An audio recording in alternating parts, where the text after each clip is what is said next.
Shalom et bon dimanche chez vous.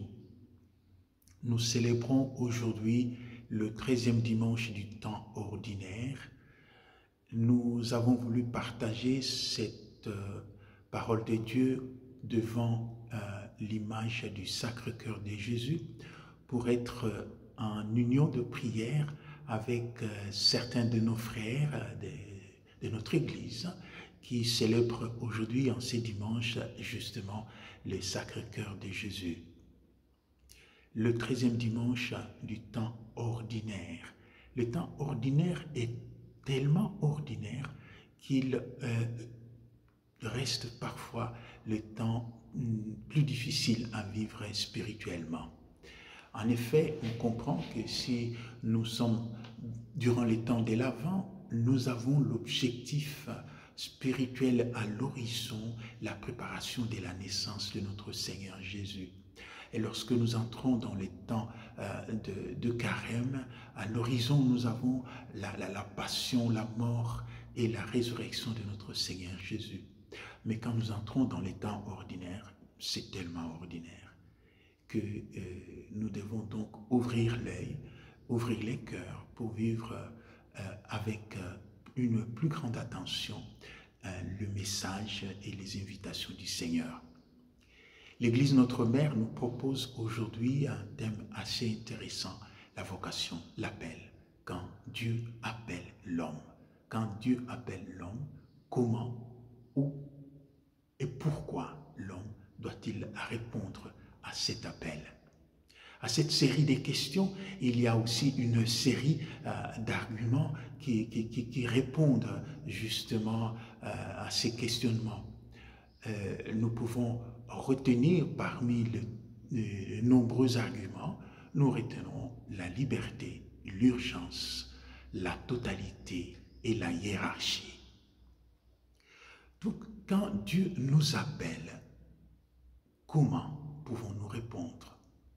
Dieu voudrait que notre réponse soit une réponse libre, non une réponse conditionnée, une réponse forcée, une réponse libre, parce que lui-même, il est libre. Voilà, que le Seigneur veut entrer dans un village pour passer la nuit avant de continuer son voyage sur Jérusalem, mais ses frères samaritains ne veulent pas l'accepter. Parce que justement, il va à Jérusalem. Jean nous explique ce problème quand il nous parle de la femme, de la Samaritaine au puits qui a répondu à Jésus, « Comment peux-tu me demander à boire? Toi qui es juif, comment peux-tu me demander à boire à moi qui suis samaritaine ?» Voilà, donc les Samaritains sont libres. Ils ne veulent pas recevoir Jésus. La réaction des apôtres, qui est justement la nôtre, c'est de condamner ces villages, c'est de brûler ces villages avec le feu de la foudre qu'ils invoqueraient sur ces villages. Mais vous avez vu, Jésus n'est pas d'accord. Il continue son voyage et il va joindre un autre village. Cette liberté que le Seigneur laisse aux hommes de l'accepter ou de le refuser, parce que l'être humain est la seule créature qui est capable de dire non ou oui à Dieu. Donc, si Dieu nous veut libres dans notre réponse envers lui, pourquoi aujourd'hui nos frères humains veulent nous emprisonner dans leur façon de voir les choses? Pourquoi aujourd'hui les frères humains veulent nous imposer leur façon de voir les choses? Dieu nous a créés libres. Dieu nous veut libres parce que lui-même Dieu, il est libre. Alors, chers frères et sœurs, ne perdons pas notre liberté par les caprices d'un tel ou d'un tel groupe. Nous sommes des personnes libres et nous devons répondre librement à l'appel du Seigneur. Le Seigneur respecte notre liberté. Notre réponse à l'appel de Jésus, à l'appel du Seigneur, doit être une réponse urgente, maintenant et ici, hic et nunc, pas demain. Le Seigneur nous appelle aujourd'hui, ici, alors répondons, parce que celui qui remet au lendemain a le risque de ne pas finalement répondre. Vous vous rappelez de cette petite histoire que je vous avais racontée une fois, je vais la répéter encore aujourd'hui pour vous. Ce prêtre qui préparait l'église pour la messe de Noël. Arrive une dame qui demande « Mon père, je voudrais me confesser ». Et le prêtre découragé dit à cette femme « Mais tu ne vois pas que je suis occupé hein, et tu ne peux pas me laisser le temps d'embellir l'église pour la messe de cette nuit.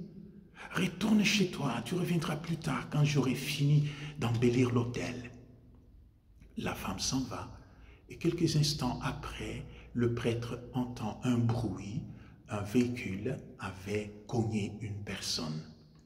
Le prêtre, attiré par les bruits des autres, sort de l'église et voit que cette femme a été prise par un véhicule et elle était morte sur le coup. Je vous assure, ce prêtre-là a passé la fête de Noël la plus triste de sa vie.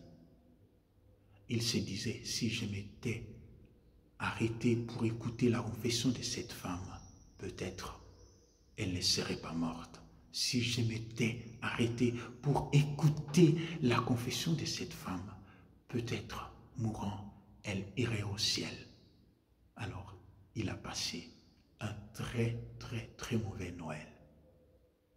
Hic et nunc, maintenant et ici, pas demain, pas après-demain.